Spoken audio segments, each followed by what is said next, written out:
اینی قسم یاد کردن به نام الله.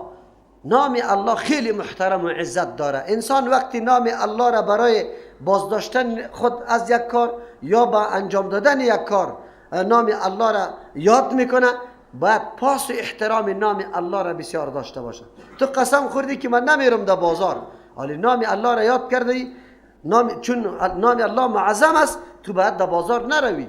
ولی اگر در بازار میروی معلوم شد که تو نعوذ بالله نام الله یا الله پیشت معظم نبوده. امین نام الله را برای من خود از رفتن بازار یاد کردی، آلی لحاظش نمیکنی. یا مثلا این تو رسم است که یک آدم بگه من به خاطر فلانی نمیرم این کار نمیکنم، باز تو کار بکنی فلانی سخت خفه میشه. چرا؟ میگه که به خاطر من گفتی که کار نمیکنم، باز هم این کار کردی. از او خاطر است که وقتی نام الله را میگیری باید پاسی نام الله را داشته باشی. اگر از کردن باشه یا نکردن باشه، باید خدا حانس نکنی. زمانی که حانس میکنی خدا، معلوم شد که نام الله پیشی تو قدر قیمت زیاد نداشت. این موضوع را هر کس درک کرده نمیتونه. امروز به هزارها قسم مردم میخوره، کفاره مفارم نیست. امی قسم خوردن خدا گناه هم نمیدانه.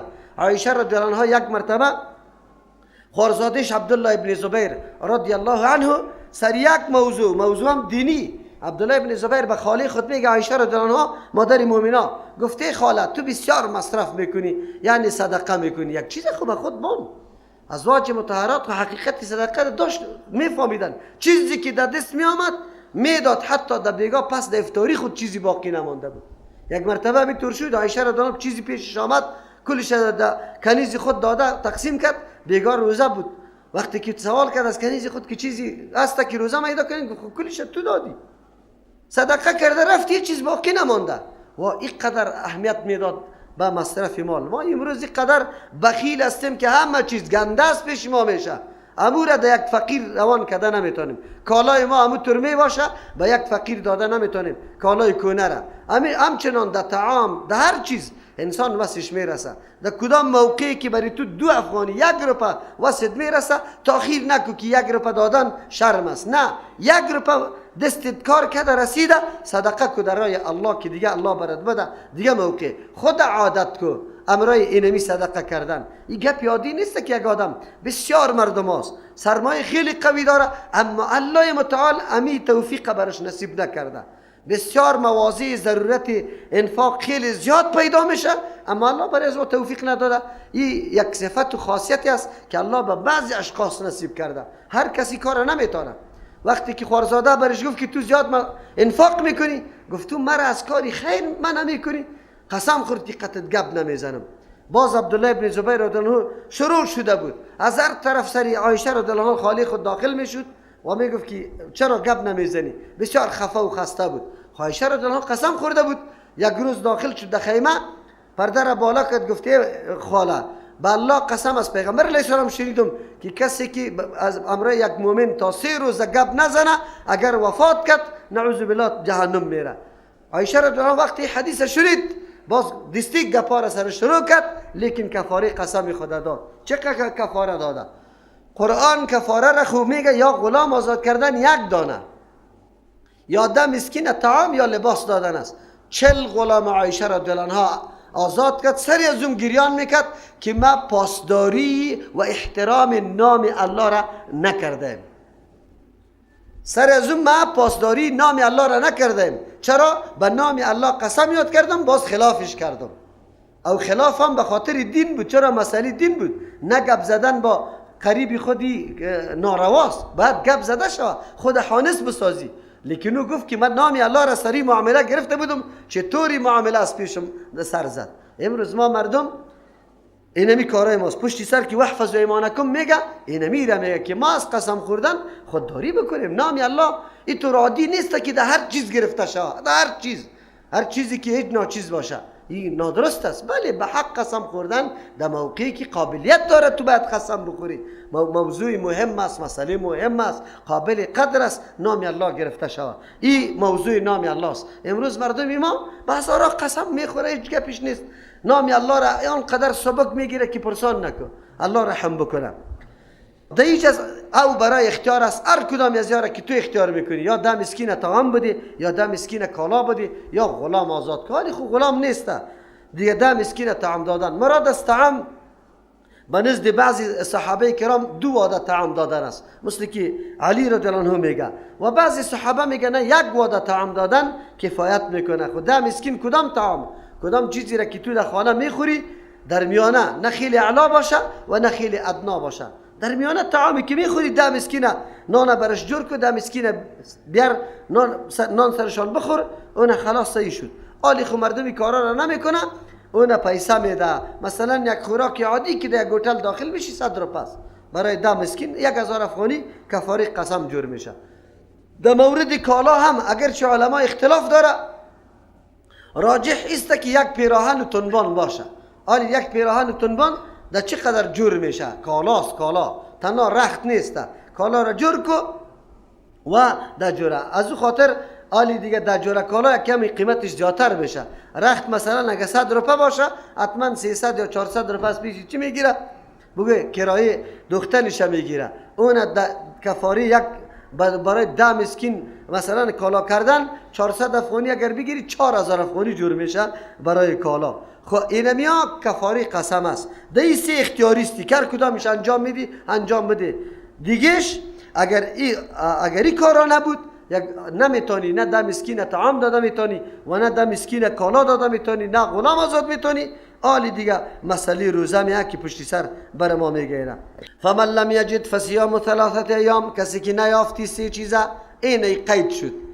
از اول آدم 3 روزه را کفاره گرفته نمیتونی برای قسم، تا وقتی که قدرت به دادن طعام داری یا قدرت به دادن لباس برای مسکینات داری، برای تو جایز نیست که عوض کفاره قسمت روزه بگیری. روزه در وقت عدم قدرت بالای دو چیز است.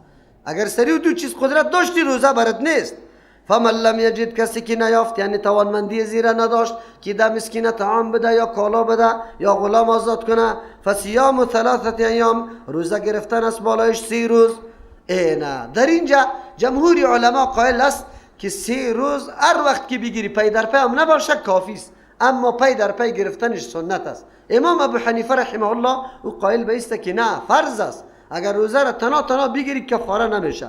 قرائت عبدالله ابن مسعود رضی الله عنه در اینجا ایام متتابعات آمده، پی در پی، از او خاطر میگه پی در پی بگیره. اما جمهور علما میگه که او سنت است، پی در پی اگر علی دم بگیره کافی است. در اینجا قول جمهور علما قوی است. ذالک کفاره ایمانکم، اینمی کفاره قسمایتان است. کی؟ اذا حلفتم، وقتی که خورد قسم، تنها به خوردن قسم کفاره لازم نمیشه.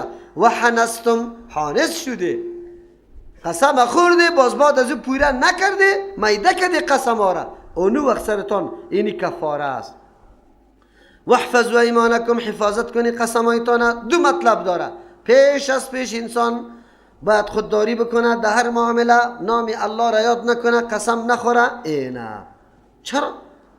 نام الله خیلی قابل احترام و عزت است. او مناسب نیست که در هر معامله و موضوعی که خیلی درجه پایین هم داره تو نام الله را سرش یاد بکنی. اینطوری کار نکن. چرا؟ نام الله را مبتذل خوار نشماری که در هر معامله بس قسم میکنی. این معنای از زیرا نداره که قسم ناجایز است. قسم جایز است. مردم عوام ما میگه خدا از حق و ناقش آدم نگاه کنه. این غلط گپ است. از قسم حق الله آدم نگاه نکنه. پیغمبر علیه السلام در حدیث زیاد میگه والذی نفسی بیدی، قسم به او ذاتی که نفس ما در چیست ید بلا کیفیش است. قسم در موقع حق، در موضوع حق بالکل درست است، هیچ نوع گناه نداره. عوام ما از این گپا خیلی میترسه. بله، از قسم ناحق خوردن، از این خودداری کردن خیلی ضروری است. دیگه معنای واحفظوا ایمانکم یک معنایش است قسم، از قسم خوردن خود نگاه بکنی، اجتناب بکنی. اینقدر زیاد نام الله را خوار ندانی که در هر معامله یاد میکنیم. دوم معنا واحفظوا ایمانکم، حفاظت کنی قسمایتان. یعنی وقتی قسم خورده ما کم شوی که خود حانس نسازه. یک آدم قسم خورد که من در عمره قطع مردم لوپر یک جا نمیشم، قطع قماربازان یک جای نمیشم، شراب خورا یک جای نمیشم، در خانه سودخور نان نمیخورم، قسم خورده. اجرا بکنه، ادامه بده می قسم خدا که خالص نشوه، کفاره سرش نیست. چرا؟ احترام و پاس نام الله را داشته باش، همین رقم ادامه بده.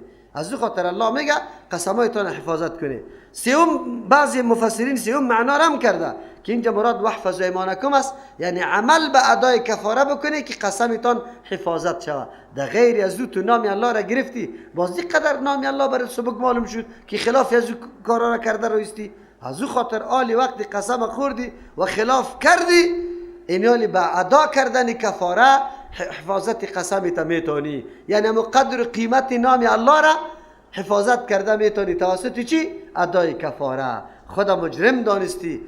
چرا اینطور کار میکنم که یکی چیز طعام دادن است و یکی هم چیز لباس است. لباس عیب تپوشان و طعام دادن به مسکینا معنیش است که تو قسم خوردی میگی من چی کردم؟ یقینا که ما عزتمندی نام الله را دارم، اینه به خاطر الله برای مسکینا طعام دادم. آزاد کردن غلام تو خودت گرفته بودی، گردنی تا چی کرده بودی؟ بند کرده بودی به گرفتن نام الله. حالی یک غلام آزاد که گردنی آزاد شد. یعنی فلسفه این میسی جزا که الله مقرر کرده امیست. كذلك يبين الله لكم آیاته. نمی قسم که مثلا الله براتون واضح بیان کرد، جدا جدا به تفصیل الله لکم برای مصلحت شما، فهم شما بیان میکنه آیاتی، مسائل و احکام خدا. چرا؟ فایده الله است؟ نه. لعلکم تشکرون، به خاطر که شما شکرگزار شوه، قدر نعمت الله را بدانی. اگر الله میگفت که نمی هیچ جبیره نداره، چی میکردی؟ الله متعال سعی که در مقابل جنایت ما بسیار یک چیز فدیه یا چیزی جبیری ناچیز از ما مطالبه میکنه که توسط او انسان از گناه نجات پیدا میکنه. اگر الله متعال میگفت نام مرا گرفتی، باز به احترامی نام مرا کردی، خلاف کار کردی، من نمیبخشم، تا چی میکردی؟ نه. شکر الله را بکشیم که یا الله یقینا که زندگی کردن و انجام احکام تو بسیار آسان است اگر ما بدانیم. الله متعال تمام مکلفیتی که سر ما گذاشته آسان است. یا ایها الذین آمنوا انما الخمر والمیسر، ای کسانی که ایمان آورده. پیش گفته بودیم که سوره مائده نداعات می خطابا به سوی مؤمنا، چون این تقریبا آخری سورت است که نسخ هم داشت نمیاد. از همون خاطر احکام سازنده برای مؤمناست در زندگیشان که سبب کامیابیشان است، یا تعلق به خانواده داره، یا تعلق به سیاست و نظام دولت داره، یا به اصلاح فردی داره. از همون خاطر است که الله متعال برای حفظ جامعه و برای حفظ معاشره مؤمنا احکام را بر ما روان کرده که یقینا انسان مطابق از عمل بکنه در معاشره هیچ نوع گندگی و بدی پیدا نمیشه. آلی اونمو مسائل است که آلی در دنیای غرب این گپا خیلی اوج گرفته و در سر حد او معاشره خراب شده که بالکل احساس انسانیت در او نمیشه. الله متعال پیش از پیش یعنی اعمال شیطانی را مکمل نکرده. یا ایها الذین آمنوا، کسانی که ایمان آورده، انما الخمر والمیسر، یقینا شراب والمیسر قمار والانصاب، نشانه های معبودای باطل که سرش حیوان ذبح میشه، نظرا بنامش میشه، توافا میشه، والازلام تقسیم کردن چیزا توسط تیرا، یا کار که انجام دادن نه انجام دادن توسط تیرات. رجس من عمل الشیطان، نجاست از پلیتیست، لایق به حال مؤمن نیست، به شان مؤمن نیست، طبیعت از او نفرت داره، از عمل شیطان است. فاجتنبوه، خدا نگاه کنی از هر کدام از این کارا، از ضررهای از این کار خدا نگاه کنی. لعلکم تفلحون، به خاطر که شما نجات پیدا بکنی، فلا در مقصد برسی نجات پیدا بکنی. الله متعال میگه شراب، قمار، انصاب، ازلام رجس است. رجس چی را میگه؟ کدام چیزی که در ظاهر معلوم نمیشه که پلیت است، نجس است، بلکه در حقیقت در باطن خیلی نجس است. پلیتی و نجاستش برای تو معلوم نمیشه. الله متعال میفرمه یقینا شراب در ظاهر خیلی آدم مست میکنه، چهره تا دیگه سرخ میگردانه، این قوی ایکل، لیکن حقیقتش درک نمیکنه که چقدر ضرر داره. قمار هم همینطور است، بسیار با آسانی مال زیاده یک دفعه به دست میاری، اما حقیقتش نمیبینی که روزی فرا برسه که زنیت هم گرو کنی در پیشی کسی. این برات سرت آمده رو ایسته. انصاب این هم مردم در ظاهر خیلی چیزای خوب میدانه که نه ما تقرب به الله میکنیم، لیکن این رای تقرب یا نزدیکت به الله متعال نیست. از او خاطر در این عقیده و عزت انسان تباه میشه. عجیب است که شکل خود ساخته باز میری سجده برش میکنی، این بسیار حماقت است. تشریح میکنیم بازم از لام تیرایی که کار تیری داخلی خلطه بکش که من این کار بکنم نکنم، یا اینی چیز حلال کردی میره توسط تیرا تقسیم کنیم، این چی معناست؟ چی هدف داره؟ این خب بیخی این چیست؟ علم انسان از بین میبره. این جهالت است. جهالت از روی جهالت کارا کردن. قرآن کریم از کلش تعبیر به رجس کرده. اسرار از نظر ظاهری شما پوشیده است. الله میدانه که چقدر ضررهای قوی در وجود داره. از او خاطر رجس میگه. رجس عبارت از او پلیتی است که پنهان است، معلوم نمیشه. منافق هم رجس گفته قرآن کریم. چرا؟ پلیتی و چیز دشمنیش پنهان است. ایرام همینطور رجس گفته. یکی نجس است، مشرکین الله نجس گفته. چرا؟ ظاهرا برای آدم معلوم میشه که مشرک است. از او خاطر پلیتی ظاهری را نجس میگه. خب الله متعال شرابه اینجا انما الخمر ایره عمل شیطان گفت فاجتنبوه. اینی آخری آیتی بود برای تحریم شراب که شراب حرام شد. الله متعال قبلا به مراحل شراب چی کرده بود؟ اشاره به حرمتش کرده بود که ما شما گفتیم اول یک نوع هدایت خیلی آموزنده بود برای ازی که انگور انسان چی چیز جور بکنه. الله متعال در سوره نحل گفته بود که ازی بعضی مردم چیزایی را جور میکنه که مورد خورش است و چیزایی جور میکنه که سبب سکر آوردن یعنی مستی آوردن است. اشاره به این بود که انسان خودش است که آیا چیزی را که عقلش خراب کنه او را جور کنه یا چیزی که خیلی انرژی بده به بدن. از او خاطر اونجا یک نوع هدایت بود، راهنمایی بود که انسان باید این را اختیار نکنه. از چیزی مال حلال الله چیزی حلال باید بسازه. بعد از او در دوم مرحله الله متعال گفت که در شراب و در قمار یک نوع منافع هست، لیکن ضررش خیلی زیاد است. از چی کرده؟ منفعت کرده. در اول توجیه که الله گفت که انگور هم این چیز ساخته میشه، همین چیز. یک تعداد صحابه کرام که فکرش خیلی دقیق بود بس کردن دیگه، قطعا شراب نخوردن. چرا؟ که سبب سکر است. بعد از او که الله گفت که منافع ازی کم است و ضررش زیاد است، یک تعداد صحابه دیگه منع شد. سوم مرتبه بود که در وقت چی؟ نماز گفت شما که پیش میخیزی برای نماز شراب ننوشیده باشه. اون همون بود که اکثریت صحابه شراب منع کرده بود. اینی آخری آیت است برای منع شراب. ما شما گفتیم که اموری بود که تعلق به نشه داشت. چیزای نشه‌ای یک دفعی منع شدن نمیتونه. از این خاطر الله متعال به تدریج این را حرام کرده. اما مسائل بیان کردن، فرض کردن، واجب کردن در او تدریج مدریج نامده. هیچ همون قسم نماز که فرض شد ستر عورت قطعش ضرور بود. تحویل قبله روی طرف قبله قطعش ضرور بود. جان پاک کردن، کالا پاک کردن قطعش ضرور بود. کلی مسائل قطعش همراه نماز فرض شده. تو نبود که تنها قیام، رکوع، سجده، قاعده را بکنی دیگه خیر است. اگه قومه نکردی، اگه جلسه نکردی، اگه هیچ چیز نکردی، نه که به تدریج مردم عادت کرده باشه. این گپا غلط است. ملاهای مقصد نمیفهمه. ابلیس لعین برشان به نام حکمت این گپا را پیش کرده. این در مورد مسائل نیشه بود. شراب خود چی را میگه؟ هر آن چیزی که سکر میاره. کل مسکرن خمرن، هر چیزی نشه‌ای خمر است و کل خمر چیست؟ حرام. هر چیزی که نشه میاره او شراب است و هر شراب حرام است. در اون زمانی که آیت ها می آمد 4 قسم شراب موجود بود. شرابی که از انگور، از کشمش و از خرما، انگور و از جو و گندم جور می شد. هر 4 قسم موجود بوده. از او خاطر هر 4 قسم حرام شد. چرا؟ که اسکار می آورد. لیکن پیغمبر علیه السلام چون الله برش کلمه جامعه داده، در نصوص خود، در احادیث خود به همه چیزای نشه‌ای اشاره کرده. گفت که کل مسکرن خمرون، هر نشه‌ای چیز شراب است. آلی دیگه کسی اگر چرس میزنه، اگر افیون میکشه، هر چیزی که سکر مستی را میاره، عقل انسان زائل میکنه، در حکم شراب است. نه تنها که خود شراب حرام، بلکه واسطه شدن انتقال شراب، چیستا بگوی فروختن شراب، جور کردن شراب، تجارت شراب، کلش در جمله حرمت میاد. اگر یک انسان خود شراب نمیخوره اما جور میکنه، اما تجارتش میکنه، اما چیستا انتقال میده از یک جای به دیگه، یا مثل شراب خور واریست.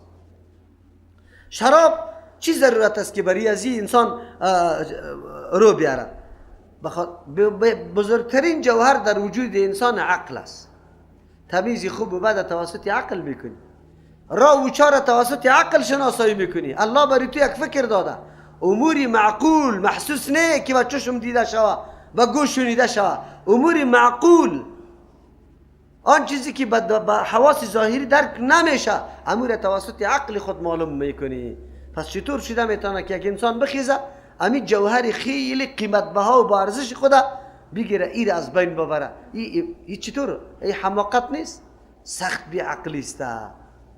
اما چیستا کسایی که نعوذ بالله بنده هوا و هوس است، بنده خواهشات نفسانی است، اینمی پرده های چیستا اینمی ضررهای شراب ابلیسی لعین سرش پرده انداخته، درک کرده نمیتونه. انسان بیچاره ظاهر بین است، زمانی که ببینه که اینی چیز ولای نه در ظاهر اینطور است، شراب که بخوری اون خب مست میشی، نشه میشی دیگه. اینطور چیستا نشه را خب میفهمی که 4 دقیقه تو را پاچای کل جهانم جور کرده، اما پسان هیچ چیز وجود نداره. امور خیالی، امور خیالی عالی در بدری است که مردم ما سخت تباه شده در این مورد توسط کاریدن خشخاش و گپا.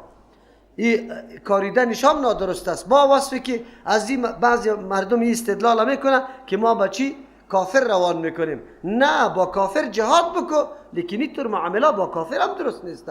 خب لیکن خودت دهی چیستا عمل آغشته میشه. حالی مردم افغانستان چقدر مردم نعوذ بالله معتاد شده برای خوردن این گپا. دیگه الله متعال گفت که خمر رجس است، رجس پلیتی و ضرر ازیر شما درک کرده نمیتونه. در درونی خود سخت اضرار داره. شراب واقعا اضرار داره. الحمدلله طب جدید حالی ثابت میکنه که چندین نوع سرطان توسط چی خوردن شراب چی میشه با بار میاد. یک دکتری آلمانی زمزمه زد در 1 سال این گپ نوشته کرد که اگر مملکت ما شراب حرام بکنه، ما به ذمه‌واری نصفی شفاخانه چی را آلمان بسته میکنم، هیچ ضرورت به شفاخانه باقی نمیمونه. وقتی از ضرر شراب چی کرد فهمیدن. خب شما ببینید که احکام الله چه قسم تطبیق میشه و نظام دنیای امروزی چقدر فرقا داره. پیغمبر علیه السلام نیرو نداره، پلیس نداره، کامری کنترلی نداره، دفتر و دیوان نداره، آمارگیری شراب و انتقال مرز این گپا هیچ وجود نداره. خب زمانی که این آیت قرآن کریم آمد که شراب رجس از عمل شیطان است، اعلان شد در مدینه منوره. صحابی میگه که تا چندین هفته ها را کوچه های مدینه منوره بوی شراب میداد از دستی که هر کس آورده بود بوتلا را میده کرده بود. اما چی کوزه های گلی که داشتن مثل که ما دا او جور میکنیم، شراب بود میده کرده بود. این چی میکنی؟ یک تاجر که نو رفته بود و وارد کرده بود در مال خود مکمل شراب، وقتی خبر شد شراب قافله را استاد کرد دور از مدینه. بعد از پیش پیامبر صلی الله علیه و سلم آمد، گفت یا رسول الله ما کل سرمایه خود دی بند کردیم، چی است؟ خب ما سرمایه بند است. پیغمبر اسلام برش دیگه چیز نگفت، بس الله حرام کرده. ریان چی میکنی؟ او گفت که الله حرام کرده، خیر الله مرا عوض هم میده. رفتم مکمل قافله را مکمل چیزا را مشکا پاره کرد، شراب توده کرد. نگفت که تاوانم میشه. امروز مسلمانای ما چی میگه؟ تلویزیون وقتی اضرارش برش میگی موریس ما خود سرش پیسه داده، ایره چطور کنم؟ ایره ما بفروشم به دیگه کس. بالای مسلمان دیگه که بفروشی خود تو گناه کردی، همون گناه هسته. آماده به خو الحمدلله این طورام نیست که کلگی باشه. خب در یک خانه امی اضرار تلویزیون بیان کردیم، در یک دفعه سه برادر رفتم تلویزیون ها زدم یا ویلی مایده کرد، هر کدام 6000 10000 چی بوده. الحمدلله حالی هم قوت ایمان وجود داره مردمی که میفهمه دیگه. واد ضرر دنیا در این مورد سعی نمیکرد، فرمان الله را بسیار اعتنا میکردن. تجاری بسته مکمل. حالی تجار چی میگه؟ چرا سود میکنی؟ والا مولوی صاحب ما دیگه چاره نداریم، کلی سرمایه ما اینه میتور است دیگه، اگر من این کار نکنم سرمایه تباه میشه. نه این کار نکن، الله برات حلال میده. اینی حالت حکم اسلامی چی رقم بود؟ ذهن سازی شد. نه شراب از اول یک قسم، دوم، سیوم، چهارم، در چهارم مرحله در اذهان صحابه کرام مکمل بدی و نفرت شراب موجود شد. بعد از او کسی هم نبود که بوتل از دست بگیره. پیغمبر علیه السلام به این خاطر که امی محبت و امی تصور بیخی از بین بره 4 قسم ظرفا را هم پیغمبر علیه السلام خوردن طعام داشت چی کرد؟ منع قرار داد که یعنی مشکام استفاده نشود تا که از ذهن مردم تصور برآمد. خب این قانون اسلام بود. قانون اسلام نه یک کمیته جور کرد، نه تخصیصی پول برش داد، نه برای از این مامورا را گرفت، نه برای از این کمیته کنترلی را گرفت، هیچ چیز نبود. فقط حکم الله اعلان شد، بس خلاص بود.